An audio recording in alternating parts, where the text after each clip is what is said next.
Welcome to Shanvi vlogs Telugu. అందరికీ వరలక్ష్మి వ్రతం శుభాకాంక్షలండి. నేనైతే మా ఇంట్లో సింపుల్గా ఇలా చేశాను వరలక్ష్మి పూజ. అమ్మవారికి పూజ చేసే ముందు మనం కాళ్ళకి పసుపు రాసుకొని మనం కూడా మంచిగా అలంకరించుకొని పూజ చేస్తే అమ్మవారికి బాగా ఇష్టమండి. అందుకనైతే నేను ఫస్ట్ కాళ్ళకి పసుపు రాసుకొని పూజనైతే మొదలు పెడుతున్నాను. ప్రతి శుక్రవారం ఇలా పసుపు రాసుకొని పూజ చేస్తే చాలా మంచిది. తర్వాత గడపకు పసుపు రాసి బొట్లు పెట్టి గుమ్మానికైతే మామిడి తోరణాలు పూలు గుచ్చి అలా కట్టానండి. తర్వాత దేవుడి గదిలో సింపుల్గా అలా పూజ చేశాను. ఇప్పుడైతే అమ్మవారికి పూజ చేసే స్థానంలో నేలకి పసుపు రాసి ముగ్గు వేసి అమ్మవారిని అయితే ఇక్కడ ప్రతిష్ఠిస్తున్నాను.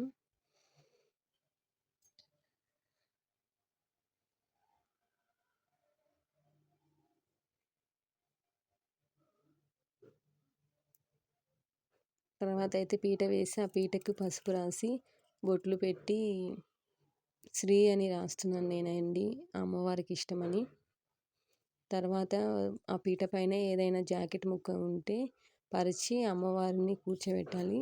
నేనైతే నాతో పచ్చ జాకెట్ ముక్క ఉందండి. అమ్మవారికి ఎట్లా పచ్చ రంగు అంటే ఇష్టమని పచ్చ జాకెట్ వేసి అమ్మవారిని కూర్చోబెడుతున్నాను.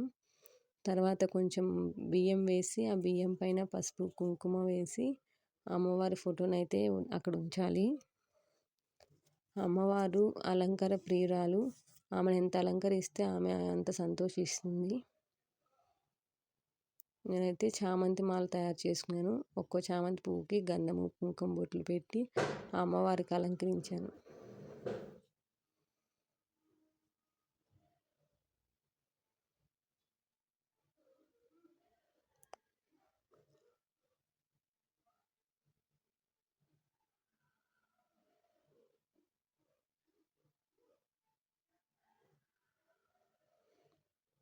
మాకైతే కలశం ఆనవాయితీ లేదండి. నేనైతే కలశం పెట్టట్లేను. సింపుల్గా చేస్తున్నాను పూజ. నేను ఇలా పూజ చేయడం ఫస్ట్ టైం అండి. ఎప్పుడూ అయితే పూజ గదిలోనే చేసేదాన్ని. ఇరుకుగా ఉంటుంది, సపరేట్గా చేద్దాం అమ్మవారికి అని ఈసారి అయితే ఇలా చేస్తున్నాను.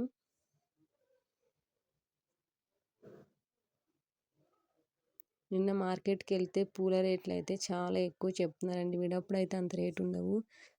శ్రావణ మాసం అని డబల్ రేట్లు చెప్పారు.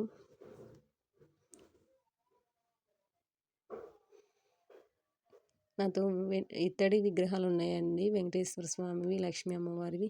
లక్ష్మీ అమ్మవారు ఒక్కరే ఉంటే బాగుండదు, లక్ష్మీనారాయణ సమేతంగా ఉండాలని ఇద్దరు విగ్రహాలు ఇక్కడే పెట్టి పూజ చేస్తున్నానండి.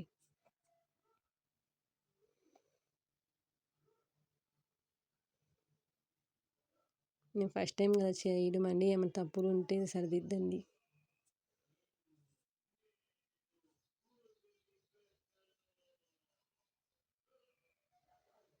తర్వాత అయితే లక్ష్మీనారాయణ ఇద్దరికి పత్తి వస్త్రం వేశాను. తర్వాత ఏమో అమ్మవారికి యాలకుల మాల ఇష్టమని యాలకుల మాల వేశాను. పువ్వులు పెట్టి అలంకరించుకున్నానండి. తర్వాత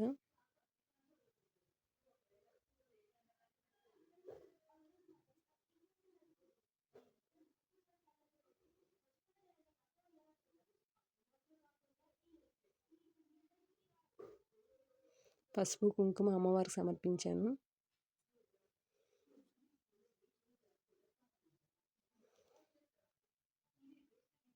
తర్వాత అయితే దీపాలు వెలిగించాను. దీపము ఉట్టిదే అలా పెట్టద్దని తమలపాకు అయితే పెట్టాను దీపం కింద. అమ్మవారికి నీళ్ళు సమర్పించాను.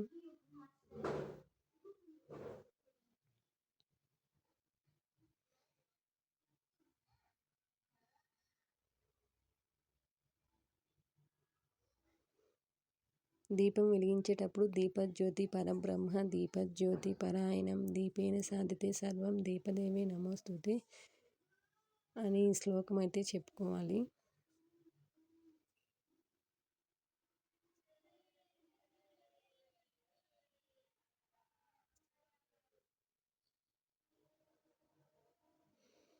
అమ్మవారికి పళ్ళు సమర్పించాను.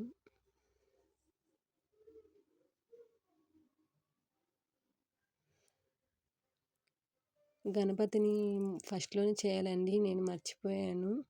అందుకని ఇప్పుడైతే గణపతిని చేస్తున్నాను. ఫస్ట్ గణపతికి పూజ చేశాకే ఏ దేవుడికైనా చేయాలి. కానీ పొరపాటున మర్చిపోయానండి నేను.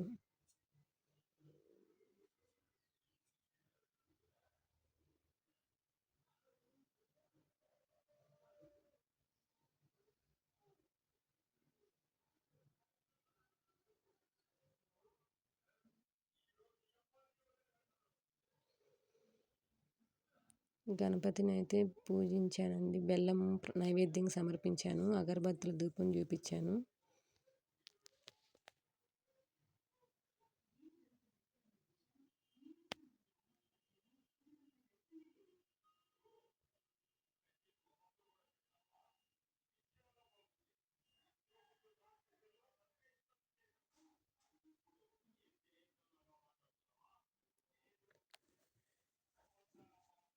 తర్వాత అమ్మవారి వ్రత కథ చదువుకొని అక్షింతలు అమ్మవారికి సమర్పించి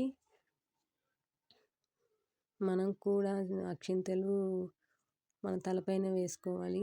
తర్వాత అమ్మవారికి నైవేద్యం సమర్పించాను. నేనైతే 5 రకాలు చేశానండి. ఎవరికి తగ్గట్టు వాళ్ళు చేసుకుంటారు. 3 రకాలు కానీ 2 రకాలు కానీ 5 రకాలు కానీ 9 రకాలు కానీ.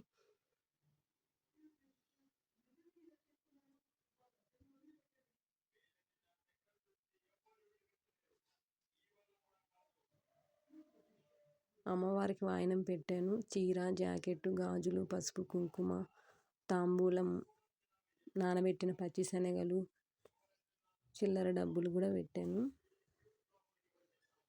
అమ్మవారికి చివరిగా హారతి ఇచ్చాను.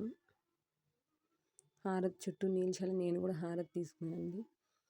అమ్మవారికి మన మనసులోని కోరికలు చెప్పుకొని మనం చేసిన పూజను స్వీకరించి మనల్ని ఆశీర్వదించమని కోరుకోవాలి.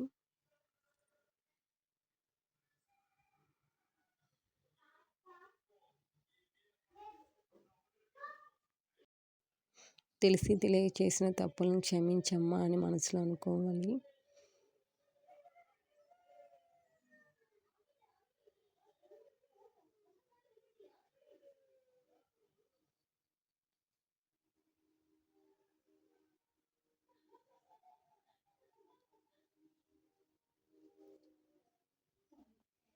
నేనైతే ఇలా సింపుల్గా చేసేసానండి పూజ.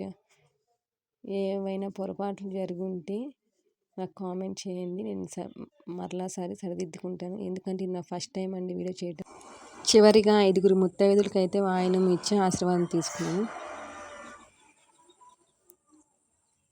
వీడియో నచ్చితే లైక్ చేయండి, సబ్స్క్రైబ్ చేయండి.